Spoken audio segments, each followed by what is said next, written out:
fatigués d'être orphelins. Nous sommes fatigués d'être seuls dans des situations. Nous sommes fatigués, Saint-Esprit. Nous sommes fatigués, Saint-Esprit. Saint-Esprit, nous sommes fatigués. Nous sommes fatigués, Saint-Esprit. Nous sommes fatigués, Saint-Esprit. Nous sommes fatigués, Saint-Esprit.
On mange, il y a tout ce qu'il faut. Mais quelque part, il y a un truc qu'on a dit. Vous pouvez manger pouvez pas toucher. Or, je suis dans une phase naturelle où j'ai besoin de comprendre certaines choses. Or, Dieu me dit de ne pas toucher, que ça, je n'ai pas besoin de comprendre. Alors, ce besoin naturel est là.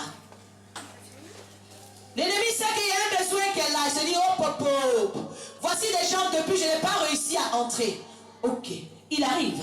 Il dit, ok, est-ce que Dieu a réellement dit de ne pas toucher ce qui pourrait vous permettre de vous réaliser? Parce que normalement, si vous regardez ce truc et que vous le touchez, vous en mangez, normalement, vous allez pouvoir vous réaliser.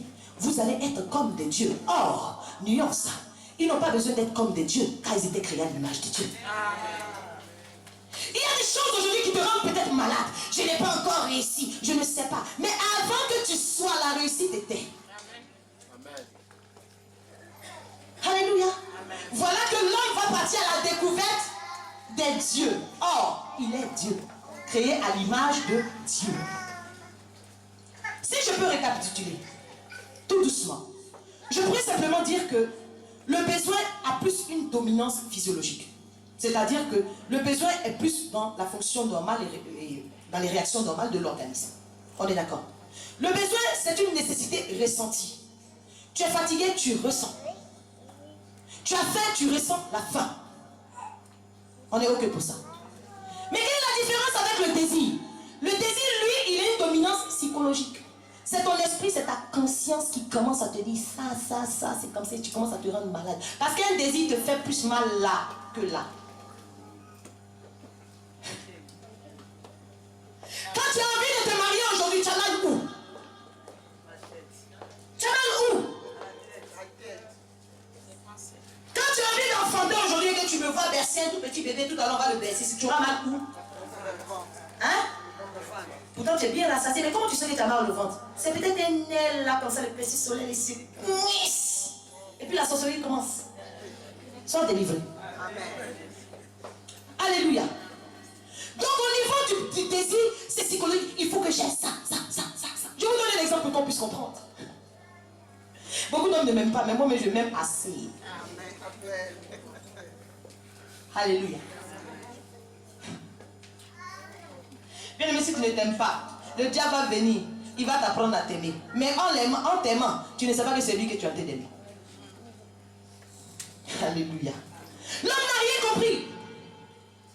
Quand je reviens dans ce message, est-ce qu'aujourd'hui vous pensez que ce qui était à l'origine, est-ce que l'homme avait vraiment faim quand le diable lui montre le fruit? Et pourquoi il mange?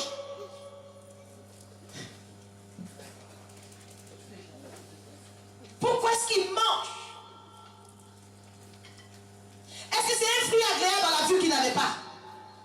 Mais il mange pourquoi? Violente question. Alors aujourd'hui, parmi tout ce que j'ai cité, quelqu'un pourra être en train de sourire pour dire effectivement, moi j'ai besoin vraiment que quelqu'un me dise chérie un peu, hein. C'est normal, c'est pas mauvais. Amen, c'est pas mauvais. Parce que tu as dit le pasteur ne dort pas seul, mais vient dire aux gens, oui, patientez, Dieu va faire. Je ne vais pas te dire ça parce que vraiment c'est physiologique. Amen. Ce que je suis venu te dire aujourd'hui, c'est de la part du Seigneur, bien aimé. C'est bien beau parce que quand il fait froid, moi je n'ai pas froid comme toi. Donc je ne peux pas venir te dire des choses comme ça pour dire oui, tu n'as pas la foi. Parce que même moi, même si on me met dans cette situation avec la même foi que toi, je risque de faire moins que toi. Amen. Alors si aujourd'hui tu as ciblé parmi ces besoins une insatisfaction, je veux te demander, est-ce que tu as ciblé vraiment le réel besoin qui est caché derrière ça? Je vais vous donner un exemple. Quelqu'un pourrait me dire, ah franchement, en ce moment j'ai besoin de vacances. Ok? Tu n'as pas le besoin de vacances, mais tu as simplement le besoin naturel de te reposer. Mais comme aujourd'hui, oh Seigneur, tu as dit dans ta parole que si je fais de toi mes délices, tu vas donner ce que mon cœur désire. Alors je ne comprends pas pourquoi je ne peux pas avoir de l'argent pour acheter un billet d'avion. Oh mon Dieu, Kandarabasa. Tu viens maintenant dire 2 jours de jeûne. Tu finis de jeûner, il n'y a pas l'argent. Et tu es fâché. Seigneur, tu as dit. Mais tu as dit quoi? Tu as besoin de te reposer ou tu as besoin de vacances?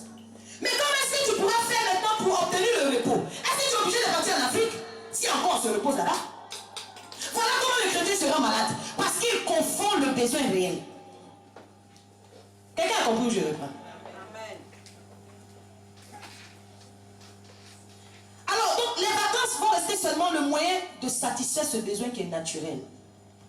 Ça veut dire que si je ne vais pas en vacances, je ne vais pas Mais je serai frustrée. Alors je prends le cas que beaucoup de personnes aiment ici, ils adorent ça, le besoin de mariage. Aujourd'hui, qui peut me dire que ce mari est un besoin nécessaire? Dis-moi, et pourquoi? Quand tu as envie de te marier, c'est quelle partie de ton corps qui te fait mal? Comme ça, on va vite cibler le besoin réel. Là, aujourd'hui, qui a envie de se marier ici? Je t'ai aimé, tu as mal où? Ma chance, c'est jamais passer la caméra. Aujourd'hui, tu peux bloquer la caméra vers ici. Parce que quelqu'un me dit, ah, la belle seule est célibataire. Prends l'adresse d'ici à cause de ça. Parce que c'est comme ça, souvent quand on vient mettre le doigt sur toi, bien aimé, le doigt ne peut pas quitter comme ça. Alléluia. Parce que le doigt qui est sur toi, c'est tellement le doigt de Dieu. C'est comme ça. Tu as mal où?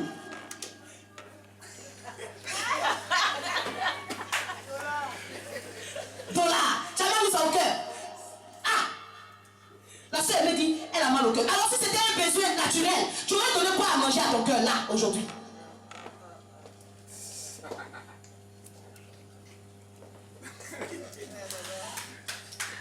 Et quand tu commences à prier, vous comprenez, Seigneur, tu as dit dans ta parole, faites connaître à l'Éternel tous vos besoins.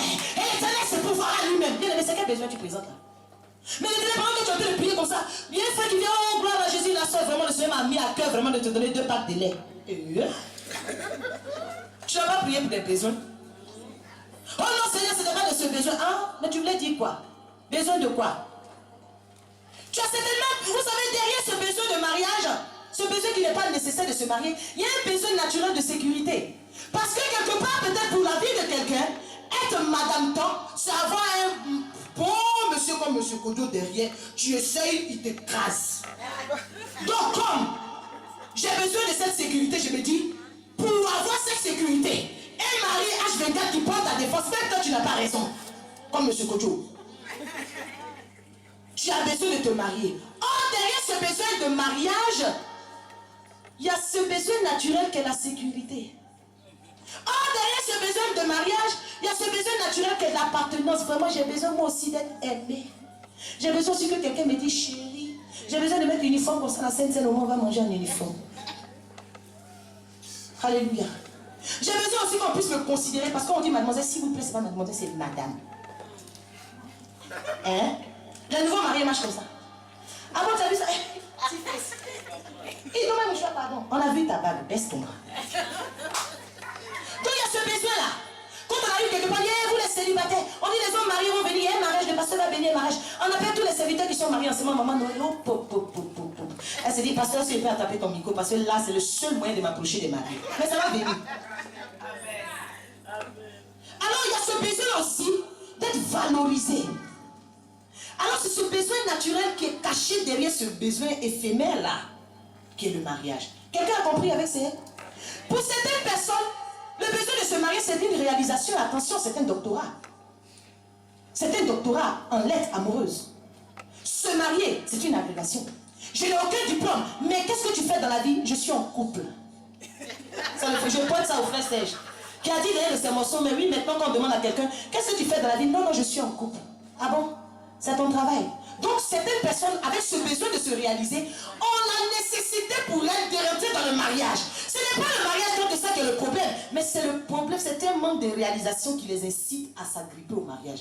Et on jeûne, on prie, et nos églises sont remplies de femmes célibataires.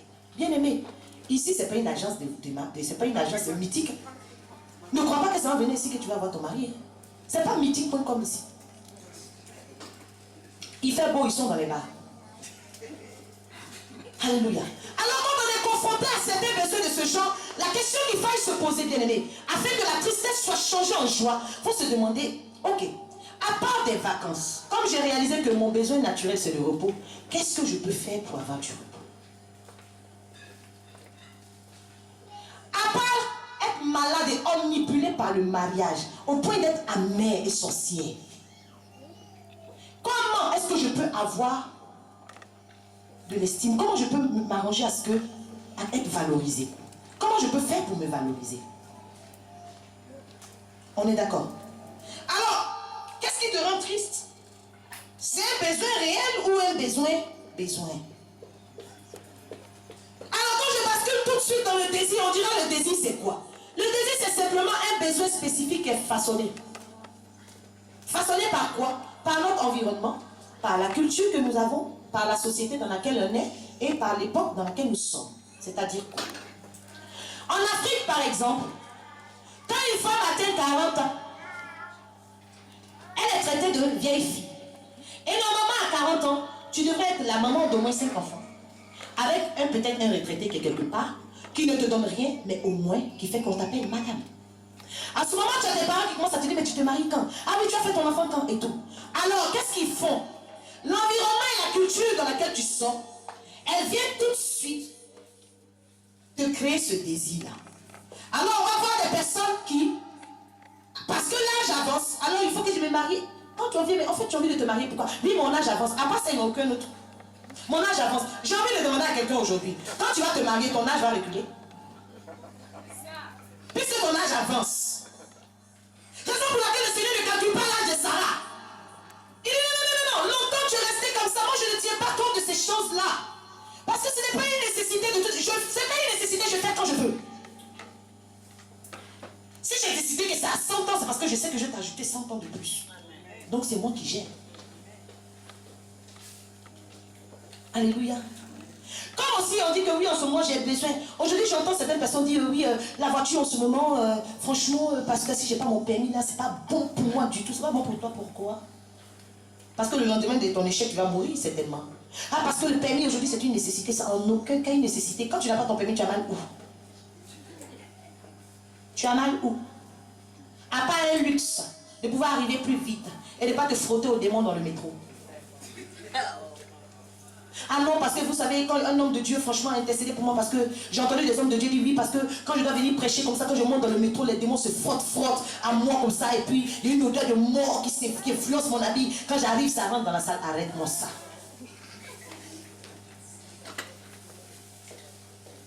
Alléluia. On a un besoin, on se dit aujourd'hui, j'ai besoin obligatoirement d'un téléphone. Tu n'as pas besoin, tu désires le posséder.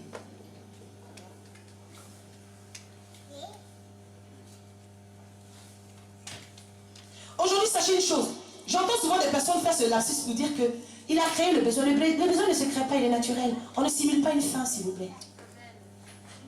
Tu ne peux pas faire de façon, tu ne peux pas simuler un sommeil, bien, mais si tu te couches, tu vas dormir. Donc c'est un besoin naturel. Donc un besoin, il ne se crée pas, mais il est plutôt influencé par le désir. Ah, je suis rentrée dans le magasin, c'est vrai, je n'aurais pas dû rentrer. Vraiment, je suis allée créer le besoin. Non, non, non, non. Tu n'as créé aucun besoin, parce que ce n'est pas en voyant les pommes là-bas que tu as eu faim. Hein. Quand tu as pris ce vêtement-là pour le porter, hein, tu n'avais pas le besoin de te vêtir parce que tu n'es pas arrivé nu là-bas. Hein. Tu avais juste le besoin de changer de marque. Et aujourd'hui, nous voyons que le fait que les chrétiens fassent cet amalgame, ça le rend malade. Et la chrétienté aujourd'hui a perdu son essence. On a l'impression que c'est que les souffrants qui sont à l'église. On a l'impression que ce sont des personnes qui ont eu du mal à s'accomplir, qui sont à l'église. Non. Vous savez, un jour, quelqu'un m'a dit, mais comment tu es une belle femme comme ça, tu vas te mettre dans l'église? J'ai dit oui. Donc, quand on est joli, on ne prêche pas. Mais tu peux faire autre chose. Il dit, mais je ne suis pas en train de prêcher l'évangile parce que je n'ai pas mieux à faire. Je n'ai pas raté ma vocation de journaliste pour venir attraper un micro pour prêcher l'évangile. Non. Je suis né pour prêcher l'évangile. Amen. Amen, amen. Je ne peux pas faire autrement. Même avec un œil, je le ferai. Alléluia. Amen. Le désir, il vient par nécessité. Il ne vient pas par nécessité, mais par pulsion. Par moment, nos désirs sont des fantasmes, bien aimés. Et quand on vient devant le Seigneur, on commence à pleurer. Le Seigneur est fâché. Il dit, mais ça, c'est quoi?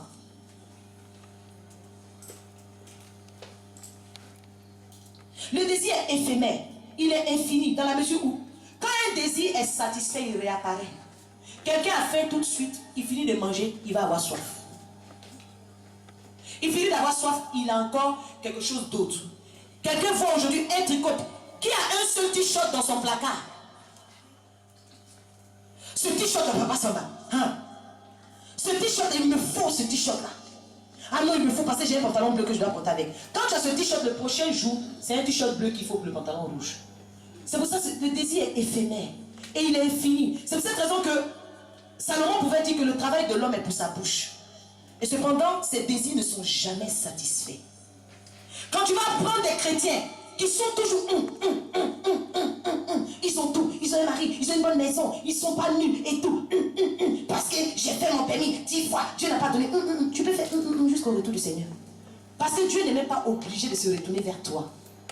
Et tu ne pourras rien lui dire. Alors quand je vois qu'on est capable de prendre, de confronter Dieu à sa parole, Seigneur, tu as dit, si je fais de l'Éternel mes délices, tu me donneras ce que mon cœur désire. J'en viens. Mais de quoi il s'agit? Je donne encore un exemple pour que nous puissions comprendre, faire la différence entre le désir et le besoin. Quelqu'un me suit? Alors, quelqu'un a soif aujourd'hui. Moi, j'ai très soif. On m'envoie l'eau. Ça, c'est quoi comme eau là, s'il vous plaît? Eau de source, mais s'il vous plaît, emmenez-moi de l'évian, s'il vous plaît, parce que ça ne coûte pas trop cher. Le besoin naturel, c'est la soif. Mais le désir d'évian, c'est le désir. Ça veut dire que dans mon esprit, j'ai imaginé la bouteille d'évian. La notoriété que l'évian donne aux gens. Et comment je serai en train de savourer cet évian qui n'a pas le même goût que l'eau de source. Et au moment où on me donne ça, cette eau à boire et que je n'ai pas le choix, je suis quand même frustré malgré que j'ai bu. Voilà comment se schématise le manque de reconnaissance. Mais il y a des gens qui disent oui, mais. Là, en ce moment, nous sommes en train de faire un gros travail sur le oui, mais. Oui, mais c'est quoi? Oui, Dieu a fait, mais. Mais Dieu a fait ou il n'a pas fait? Tu ne peux pas dire oui et venir mettre le non à côté. Donc le oui, mais c'est simplement un non déguisé. Tu as raison de ce que tu dis là, mais. Non, quand on a raison, il n'y a plus de mais. Le Seigneur a fait, c'est vrai. Moi, mais je reconnais qu'aujourd'hui, si je suis en vie, c'est à cause de Dieu. Mais. Ingrat. Alléluia. Alors, qu'est-ce qu'on peut comprendre, bien aimé, pour pouvoir conclure? Dans ce passage, il dit, fais de l'Éternel tes délices. Alors, je vois que le Seigneur dit dans sa parole, faites connaître à Dieu vos besoins. Fais de l'Éternel tes délices, il donnera ce que ton cœur désire. Alors, de quoi il s'agit? On a vu c'est quoi le besoin. Mais, nous comprenons que le désir, il y a 5 types de désirs. Amen. Le premier type de désir, ce sont les désirs exprimés. Quand on vit, on pense à prier, Seigneur, je vais ta Seigneur. Oh oui, oh mon Dieu, mon roi, tu m'as dit que je suis né pour être à la tête et jamais à la queue. Alors le temps maintenant d'être à la tête d'une entreprise est arrivé. Or, la Bible déclare ceci, que ta parole est créatrice, c'est ce que tu dis qui s'attache à toi. Donc le Seigneur, il est OK avec ça. OK, elle a confessé, ça va arriver tranquillement. Que sa foi gère avec elle. Et il y a ce qu'on appelle le désir réel. Seigneur, c'est ce que tu veux réellement. Or, le Seigneur, il dit, non pas ta volonté, mais ma volonté. Donc ça veut dire que lorsque nous venons exprimer cela à Dieu, oh mon Dieu, vraiment, ce que mon cœur veut, je vais vous faire voir la différence entre ce que ton cœur veut et ton désir réel. Ton désir réel, c'est ça, c'est ce que tu veux, c'est ce que tu as déjà cerné, c'est ce que tu as déjà capté, c'est ce qui est déjà ancré en toi. Et que tu viens, tu te présentes, tu te soumets à Dieu. Mais tu finis de le soumettre dans ta prière, Dieu te dit en fait, j'ai une bonne nouvelle pour toi en fait. J'ai compris ce que tu as dit, mais en fait, là on est dans un système où ce n'est pas ta volonté qui prend le dessus. Donc tu te calmes. Et après, il y a ce qu'on appelle des désirs latents. Ça veut dire quoi? C'est ce à quoi je pense, mais qui est encore inconscient. Il y a beaucoup de choses auxquelles on pense, hein. Mais c'est inconscient. Et un jour, tu te dis, mais c'est bizarre. J'ai vu la belle couleur de l'habit du frère Emmanuel comme ça, puis du coup, j'ai envie d'avoir ça. Non, de façon inconsciente, tu avais toujours voulu avoir ça. Et nous, on va dire, mais il est envieux. Non! Et donc quand tu commences à prier, mais Dieu te dit quoi? De toute façon, mon temps est le meilleur. Attends, calme-toi. Et il y a ce qu'on appelle le désir rêvé. Aujourd'hui, on a beaucoup de rêves. Quelqu'un va pouvoir se projeter. Le désir rêvé, c'est ça.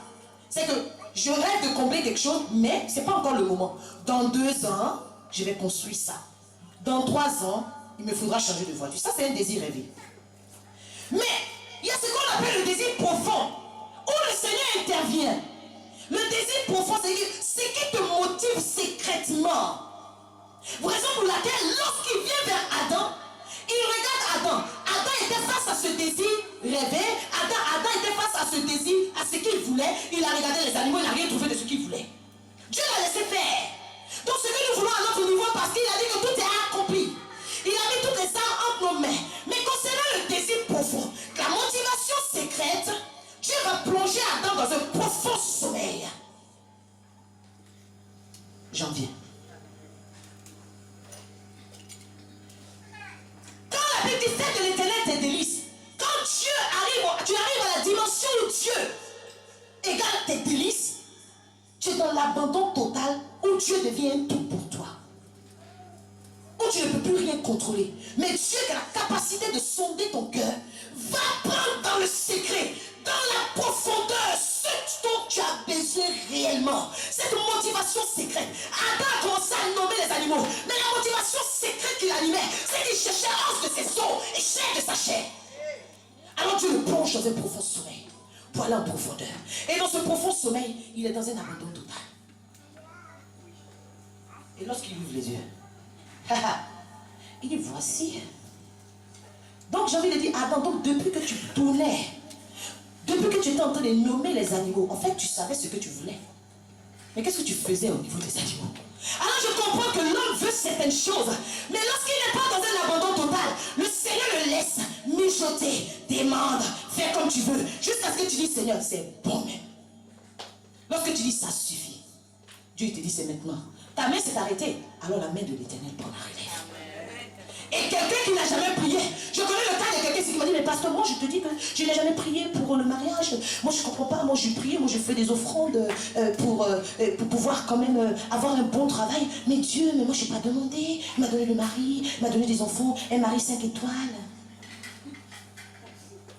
Mais oui, mais parce que quelque part, lorsque tu étais cantonné sur ton besoin de travailler, Dieu savait qu'au fond, lui qui sonde les cœurs, ne la gaspille pas en étant dans la débauche, dans les choses qui ne glorifient pas Dieu. La Bible déclare qu'il a été dans la débauche, il a tout dépensé. Alors lorsqu'il va tout dépenser, une grande famine va surgir dans le pays.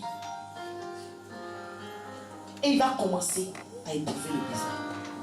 Quand il était dans la maison de son père, non, il n'éprouvait pas le besoin. Alors je suis venue dire à quelqu'un, je ne sais pas, peut-être qu'il t'arrive de ne pas avoir de quoi manger. Regarde ton positionnement face à Dieu. Parce que ce n'est pas normal. Alors je ne veux plus entendre quelqu'un dire, je suis tellement éprouvé qu'il n'y a même pas d'huile dans ma maison. C'est faux, bien aimé, arrête-moi ça. C'est une malédiction. Tu vas prêcher Dieu comment? Je ne suis pas en train de prêcher l'évangile de la prospérité, mais je te parle de quelque chose du minimum. Amen. En tant qu'enfant de Dieu, nous devons avoir le minimum, s'il vous plaît. La capacité de nous vêtir, s'il vous plaît. La capacité d'avoir un toit, de ne pas être clodo pour dire que non, si le Seigneur aujourd'hui a permis qu'on me chasse de l'hôtel où je suis, c'est parce qu'il veut que j'évangélise à toi aussi. Quand tu finis d'évangéliser, tu dors. Donc arrêtons d'écouter le diable qui nous fait comprendre que non, c'est ça qui est bon pour toi, c'est ça, tu sais, prosterne-toi. Il a fait cela à Jésus, il s'est dit, Jésus a besoin vraiment d'atteindre, de se réaliser. Ben tu sais quoi, je vais te donner toute cette gloire. Moi je suis fils de Dieu, j'ai laissé toute la gloire. Moi je me suis réalisé même avant de venir là. Donc de quelle gloire tu me parles? Je n'ai pas ce désir-là. Je n'ai pas. Donc arrière de moi. Aujourd'hui, combien d'enfants de Dieu qui n'ont pas compris cette nuance entre le besoin et le désir se font avoir? Oh, normalement, tu pries ton Dieu là, et normalement, tu dois... Normalement, il n'y a rien de normatif, s'il vous plaît. La norme, elle est personnelle. Ce que tu vois, c'est la norme. Ce que tu interprètes, comment tu vois, c'est la norme pour toi. Donc, ne prends pas cela pour une généralité. Alléluia. Bien aimé, je dis à quelqu'un, aujourd'hui, que chacun de nous puisse entrer en lui-même et voir aujourd'hui. Et se poser la question de savoir qu'est-ce qui me rend triste en effet. Parce que tu as longtemps gêné, on a longtemps chassé l'esprit d'assouplissement et on est fatigué. Nous sommes dans une ère, bien aimé, selon la parole de Dieu, nous sommes dans une ère où nous devons voir les anges monter et descendre. Nous sommes dans une ère de contemplation, s'il vous plaît. Amen. Parce que le Seigneur est à la porte. Il a dit, vous verrez le temps vient, vous verrez des anges monter et descendre. Ça veut dire quoi?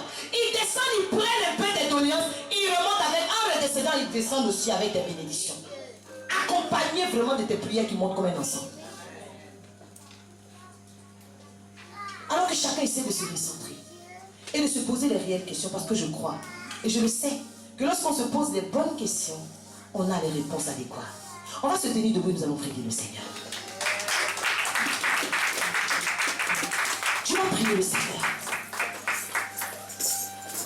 Peut-être qu'aujourd'hui, bien-aimé, tu pensais que ta prière était légitime devant Dieu. Tu pensais que tes pleurs étaient légitimes devant le Seigneur. Oh Seigneur, je n'ai pas ceci parce que, Seigneur, tu as dit.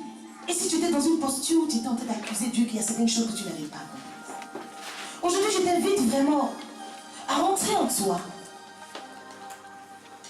et à interroger ton homme intérieur pour te demander réellement quel est ton besoin. Est-ce qu'aujourd'hui, tu n'es pas en train de confondre un besoin et un désir? On peut se passer d'un désir, s'il vous plaît. Tu ne bois pas un jus de fraise, tu bois un jus de pomme, la vie continue. Tu n'as pas, tu bois de l'eau. Tu n'as pas, tu avales ta salive. On peut se passer. À quoi est-ce que tu es accroché? Au point de te rendre malade. À quoi est-ce que tu es accroché? On peut même abandonner la foi. Tu es là juste comme ça. Par principe. Si je ne viens pas, le pasteur va me parler son gros français encore. Tu ne sais pas, ses frères, Manuel. C'est peut-être lui-même avant. Alléluia. Alors tu vas prier le Seigneur. Que le Seigneur qui sait ce qui est en toi. Bien-aimé, Dieu seul sait ce qui est bon pour toi. Je ne suis pas en train de faire une incitation à la passivité. Non. Mais c'est simplement une prise de conscience. Parce qu'une prise de conscience s'impose là où on va. Comme je dis, la chrétienté a perdu son essence. On ne trouve aucun plaisir maintenant à être chrétien. Parce que ça t'apporte quoi? Rien. À part Dieu va faire, Dieu va faire, Dieu va faire. Et que ça incite les gens à croiser les bras et attendre que tout descende du ciel. Non, tout est déjà là. Alors il y a quelque chose qu'on doit comprendre vraiment. Pour vraiment vivre le tout est accompli. Tu vas prier le Seigneur. Et dis aujourd'hui au Seigneur que quelque chose, que l'aspect de ton visage change aujourd'hui.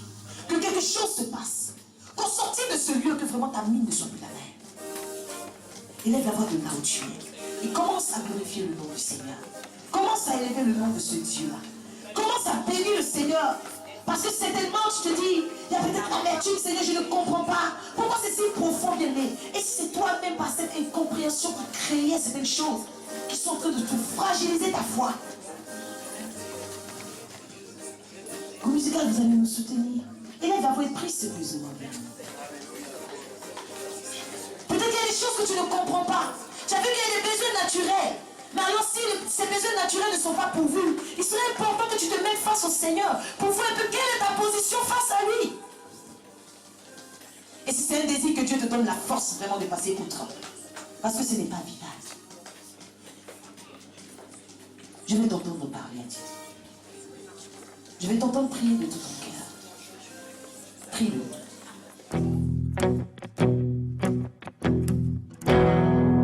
Tu as placé les étoiles au commencement de l'univers. Alpha. Oh, rien ne peut être créé si tu n'as pas encore parlé.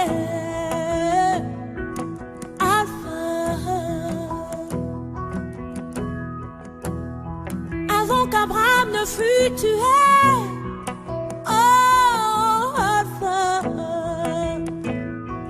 mon Seigneur, tu sais comment commencer à faire naître en moi tes louanges.